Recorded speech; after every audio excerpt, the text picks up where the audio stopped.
Please దయచేసి మీరు screenshot తీసి వాట్సాప్ మెసేజ్ చేయండి మ్యామ్, ఓకేనా. ఇది బ్లూ కలర్ అండి. సో బ్లూ కలర్లో సింగిల్ పీసే ఉన్నట్టుంది. ఇదిగోండి గ్రీన్ కలర్కి బేబీ పింక్ కలర్ కాంబినేషన్. ఒకసారి చెక్ చేయండి సిస్టర్. పింక్ కలర్కి ఇదిగోండి, ఇది blue and pink colour combination, ఇది green and light baby pink colour combination. Madam చూపిస్తాను ma'am. Navy blue colour, navy బ్లూకి కలర్ కాంబినేషన్స్ ఏమి లేదండి, ఓకేనా. ఇలా స్క్రీన్ షాట్ తీసి వాట్సాప్ మెసేజ్ చేయండి. అండ్ పింక్ కలర్ మ్యామ్, ఇది వచ్చేసి pink colour gold colour combination ఇచ్చేసాము.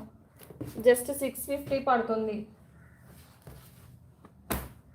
ఇది ఎగ్జాక్ట్ షేడ్ అండి, ఎల్లో కలర్ కాంబినేషన్ ఇచ్చేసాము. జస్ట్ 650